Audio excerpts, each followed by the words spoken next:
Friends, Techpedia ఛానల్కి స్వాగతం. ఈరోజు వీడియోలో మనం రాస్బెర్రీ పై 3లో రాస్బియన్ ఓఎస్ ఎలా ఇన్స్టాల్ చేయొచ్చో తెలుసుకోబోతున్నాం.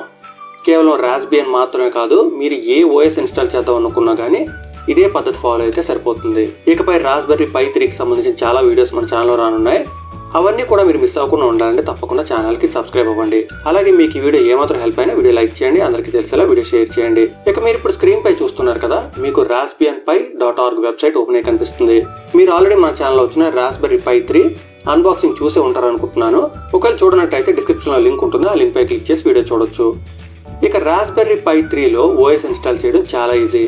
అసలు ఓఎస్ ఎందుకు ఇన్స్టాల్ చేయాలంటే ఈ డివైస్తో మనకి ఎలాంటి ఓఎస్ ఇన్స్టాల్ అయ్యి రాదు. ఎగ్జాంపుల్కి మీరు ఏదైనా డెస్క్టాప్ కంప్యూటర్ అసెంబుల్ చేయించారనుకోండి, మీకు హార్డ్వేర్ అలా వస్తుంది కానీ అందులో ఎలాంటి సాఫ్ట్వేర్ రాదు.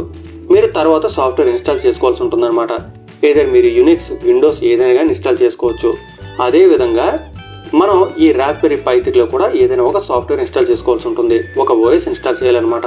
మీకు నచ్చిన ఓఎస్ మీరు ఏదైనా ఇన్స్టాల్ చేసుకోవచ్చు. చాలా ఓఎస్లు అవైలబుల్గా ఉంటాయి. నేను అన్బాక్సింగ్ వీడియోలో కూడా చెప్పాను ఈ డివైస్ మనం చాలా రకాలుగా ఉపయోగించవచ్చు అని. అయితే ఇప్పుడు నేను రాస్బెర్రీ పై 3లో రాస్బియన్ ఎలా ఇన్స్టాల్ చేయాలో చూపించబోతున్నాను. ఈ విధంగా ఇన్స్టాల్ చేసిన తర్వాత నెక్స్ట్ వీడియోలో ఈ డివైస్ని మనం ఒక చిన్న కంప్యూటర్లో ఎలా ఉపయోగించవచ్చో కూడా చూపిస్తాను. ఫస్ట్ ఆఫ్ ఆల్ మీరు raspberrypi.org వెబ్సైట్ నుంచి ఒక ఓఎస్ డౌన్లోడ్ చేసుకోవాల్సి ఉంటుంది. ఈ వీడియోలో మీరు చూడబోయే అన్ని పేజెస్ సంబంధించిన లింక్స్ డిస్క్రిప్షన్లో ఉంటాయి, మీరు అక్కడి నుంచి ఓపెన్ చేయొచ్చు. ఇక్కడ మనకి నూబ్స్ మరియు రాస్బియన్ రెండు కూడా అవైలబుల్గా ఉన్నాయి. మీరు ఏదైనా సెలెక్ట్ చేసుకోవచ్చు. నేను రాస్బియన్ సెలెక్ట్ చేస్తున్నాను. నెక్స్ట్ పేజ్లో మనకి డౌన్లోడ్ లింక్స్ వస్తాయన్నమాట. ఇక్కడ చూస్తున్నారు కదా, 2 ఆప్షన్స్ వస్తాయి. మీరు ఇది సెలెక్ట్ చేయండి, ఎందుకంటే ఇది ఫుల్ వెర్షన్, ఇది లైట్ వెర్షన్ అనమాట. ఇక్కడ కూడా మనకి 2 లింక్స్ ఉంటాయి, ఒకటి జిప్ మరియు టారెంట్. మీరు టారెంట్ డౌన్లోడ్ చేస్తే కొంచెం స్పీడ్గా డౌన్లోడ్ అయ్యే అవకాశం ఉంటుంది. లేదా మీరు డైరెక్ట్ డౌన్లోడ్ సెలెక్ట్ చేస్తానంటే దాన్ని కూడా మీరు సెలెక్ట్ చేయొచ్చు ఇక్కడ క్లిక్ చేసి. ఒక్కసారి మీరు ఇమేజ్ డౌన్లోడ్ చేసుకున్న తర్వాత మీకు మరికొన్ని సాఫ్ట్వేర్స్ కూడా కావాల్సి వస్తుంది. ఇక్కడ చూస్తున్నారు కదా, SD కార్డ్ ఫార్మాటర్ అని ఉంటుంది. ఇది కూడా మీరు డౌన్లోడ్ చేసుకోండి. లేదా ఇలాంటి అప్లికేషన్ మీరు ఇంకేదైనా డౌన్లోడ్ చేయొచ్చు. ఆ తర్వాత మీరు ఇక్కడ గమనించినట్టయితే ఎడ్చర్ మరియు Win32 డిస్క్ ఇమేజర్ ఈ రెండు కూడా కనిపిస్తున్నాయి. మీరు ఈ రెండింటిలో ఏదైనా ఒకటి ఉపయోగిస్తే సరిపోతుంది. ఆ తర్వాత కింద మీరు చూస్తున్నారు కదా, ఈ రెండు కూడా ఇమేజ్ ఫైల్స్ అనమాట. ఒకటి డైరెక్ట్ డౌన్లోడ్ ఫైల్, జిప్ ఫైల్గా మనకి డౌన్లోడ్ అవుతుంది. ఇంకొకటి ఈ జిప్ ఫైల్ని ఎక్స్ట్రాక్ట్ చేయవచ్చిన ఇమేజ్ అనమాట. యాక్చువల్గా మనకి 2 అవసరం లేదు, రెండిట్లో ఏదో ఒకటి సరిపోతుంది. కొంతసేపు వెయిట్ చేసినట్టయితే నేను 2 ఎందుకు మీకు చూపిస్తున్నానో అర్థం అవుతుంది. ఇక మీరు ఈ పేజ్లో గమనించినట్టయితే మనకి క్లియర్గా ఏ విధంగా ఈ ఓఎస్ ఇన్స్టాల్ చేసుకోవచ్చో చెప్పడం జరిగింది. ఈ పేజ్ లింక్ కూడా నేను డిస్క్రిప్షన్లో ప్రొవైడ్ చేస్తున్నాను. నెక్స్ట్ మీరు చూస్తున్నారు కదా, ఎడ్చర్ సాఫ్ట్వేర్ మీకు చూపించాను, దాని డౌన్లోడ్ పేజ్ అనమాట. ఇక్కడ నుంచి మీరు డౌన్లోడ్ చేయొచ్చు. ఆ తర్వాత పేజ్ చూస్తున్నారు కదా, ఇది Win32 డిస్క్ ఇమేజర్. కానీ ఈ రెండింటిలో ఏదో ఒకటి ఉంటే సరిపోతుంది అనమాట. ముందుగా నేను SD కార్డ్ ఫార్మాటర్ సాఫ్ట్వేర్ ఓపెన్ చేశాను. ఈ సాఫ్ట్వేర్ని ఉపయోగించి మన మెమరీ కార్డ్ని ఫార్మాట్ మాత్రమే చేయబోతున్నాం. అయితే మీరు 8GB లేదా ఆ పైన మెమరీ కార్డ్ ఏదైనా ఉపయోగించాల్సి ఉంటుంది. ఇక్కడ నేను మీకు ఎగ్జాంపుల్ కోసం మాత్రమే 4GB చూపిస్తున్నాను. ఆల్రెడీ నేను 4GB పనిచేస్తుందా లేదా అని కూడా టెస్ట్ చేశాను. మనకి ఇక్కడ ఇమేజ్ రైటింగ్ అయితే కంప్లీట్ అవ్వచ్చు, కానీ రాస్బెర్రీ పై అయితే మాత్రం బూట్ కాదు. అందువల్ల మీరు 8GB లేదా పైన ఏదైనా మెమరీ కార్డ్ ఉపయోగించండి. ఒక్కసారి మీరు ఈ సాఫ్ట్వేర్ ఉపయోగించి ఫార్మాట్ కంప్లీట్ అయిన తర్వాత ఎడ్చర్ లేదా Win32 డిస్క్ ఇమేజర్ ఓపెన్ చేయవలసి ఉంటుంది. ఫస్ట్ నేను ఎడ్చర్ ఓపెన్ చేస్తున్నాను. ఇక్కడ మీరు గమనించినట్టయితే సాఫ్ట్వేర్ ఓపెన్ అయిన వెంటనే ఈ విధంగా వస్తుంది అనమాట. మనం సెలెక్ట్ ఇమేజ్ పై క్లిక్ చేయాలి. క్లిక్ చేసిన తర్వాత జిప్ ఫైల్ మనం డౌన్లోడ్ చేసాం కదా, అదైనా సెలెక్ట్ చేయొచ్చు.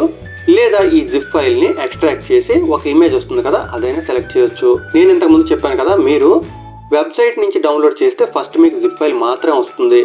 మీరు ఎడ్చర్ ఉపయోగించినట్టయితే ఈ జిప్ ఫైల్ మాత్రమే సెలెక్ట్ చేసి తర్వాత సెలెక్ట్ డ్రైవ్ పై క్లిక్ చేయండి. క్లిక్ చేసిన తర్వాత ప్రాపర్ డ్రైవ్ సెలెక్ట్ చేయండి. అంటే మీరు మెమరీ కార్డ్ ఎక్కడైతే ఇన్సర్ట్ చేశారో ఆ డ్రైవ్ సెలెక్ట్ చేసి కంటిన్యూ బటన్ పై క్లిక్ చేయండి. ఆ తర్వాత ఫ్లాష్ అనే బటన్ పై క్లిక్ చేస్తే మొత్తం ఇమేజ్ అంతా కూడా మెమరీ కార్డులోకి రైట్ అవుతుంది. ఆ మెమరీ కార్డ్ని మనం రాస్బెర్రీ పైలో ఇన్సర్ట్ చేసి బూట్ చేసుకోవచ్చు. ఇక మీరు ఇక్కడ గమనించినట్టయితే Win32 డిస్క్ ఇమేజర్ ఉంది. మీ కంప్యూటర్లో ఆల్రెడీ ఎడ్చర్ ఉంటే కనుక మీకు ఈ సాఫ్ట్వేర్ అవసరం లేదు. కొంతమంది ఇది ఉపయోగించడం లేదు, కేవలం Win32 డిస్క్ ఇమేజర్ మాత్రం ఉపయోగిస్తున్నారు. వాళ్ళు ఏం చేయాలంటే ఈ సాఫ్ట్వేర్ ఓపెన్ చేసిన తర్వాత ఈ విధంగా ఇమేజ్ ఫైల్ మాత్రం సెలెక్ట్ చేయాలి. ఇక్కడ నేను ఈ బటన్ ఉంది కదా, ఫోల్డర్ బటన్, ఇక్కడ క్లిక్ చేస్తున్నాను. క్లిక్ చేసిన తర్వాత డెస్క్టాప్ సెలెక్ట్ చేస్తే ఇక్కడ మీరు గమనించినట్టయితే మనకి జిప్ ఫైల్ చూపించడం లేదనమాట, కేవలం ఇమేజ్ మాత్రమే చూపిస్తుంది. కానీ మనం యాక్చువల్గా వెబ్సైట్ నుంచి డౌన్లోడ్ చేసినప్పుడు ఈ విధంగా జిప్ ఫైల్ మాత్రమే వస్తుంది. అందువల్ల మీరు Win32 డిస్క్ ఇమేజర్ కన్నా ఎడ్చర్ ఉపయోగించడం మంచిది. ఆ విధంగా ఉపయోగించినట్టయితే డైరెక్ట్గా జిప్ ఫైల్ని మీరు మెమరీ కార్డులోకి రైట్ చేయొచ్చు. కానీ Win32 డిస్క్ ఇమేజర్ ఉపయోగించినట్టయితే ఆ పర్టికులర్ జిప్ ఫైల్ని మీరు అన్జిప్ చేయాలి. అన్జిప్ చేసిన తర్వాత ఇమేజ్ ఫైల్ సెలెక్ట్ చేయాలన్నమాట. ఇమేజ్ ఫైల్ సెలెక్ట్ చేసిన తర్వాత మనకు ఇక్కడ రైట్ అనే ఆప్షన్ వస్తుంది. రైట్ పై క్లిక్ చేయాలి. క్లిక్ చేసిన తర్వాత మనకు ఒక పాపప్ వస్తుంది. ఒకవేళ వస్తే మీరు ఎస్ పై క్లిక్ చేయండి, లేకపోతే మీరు నార్మల్గా కంటిన్యూ అయిపోవచ్చు. ఆ తర్వాత మీరు గమనించినట్టయితే మనకి రైట్ ప్రాసెస్ అనేది స్టార్ట్ అయిపోతుంది. మొత్తం ఇమేజ్ అంతా కూడా మెమరీ కార్డులోకి రైట్ అవుతుంది. ఆ తర్వాత మెమరీ కార్డుని తీసి రాస్బెర్రీ పై 3లో ఇన్సర్ట్ చేసి మనం దాన్ని ఒక చిన్న కంప్యూటర్లో ఉపయోగించుకోవచ్చు. చూసారు కదా, మనం చాలా సింపుల్గా ఈ రాస్బియన్ ఓఎస్ని లేదా ఇంకేదైనా ఓఎస్ని ఒక మెమరీ కార్డులోకి రైట్ చేసుకోవచ్చు. రైట్ చేసిన తర్వాత అది మనం మన రాస్బెర్రీ పై 3లో ఇన్సర్ట్ చేసి కూడా ఉపయోగించుకోవచ్చు. SD కార్డ్ ఫార్మాటర్ కేవలం ఫార్మాట్ చేయడం కోసం మాత్రమే. అలాగే మీ దగ్గర హెచ్ఆర్ ఉన్నట్టయితే మీరు డైరెక్ట్గా జిప్ ఫైల్ని మెమరీ కార్డులోకి రైట్ చేయొచ్చు. మీరు హెచ్ఆర్ కాకుండా Win32 డిస్క్ ఇమేజర్ లేదా అలాంటి అప్లికేషన్స్ ఏమైనా ఉపయోగిస్తున్నట్టయితే మీరు జిప్ ఫైల్ని అన్జిప్ చేస్తే ఈ విధంగా ఇమేజ్ ఫైల్ వస్తుంది.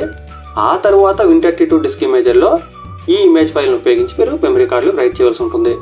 నన్ను అడిగితే డైరెక్ట్గా మీరు హెచ్ఆర్ మాత్రం ఉపయోగించి జిప్ ఫైల్ రైట్ చేసుకోవడం మంచిది. మీకు కొంత టైం సేవ్ అవుతుంది.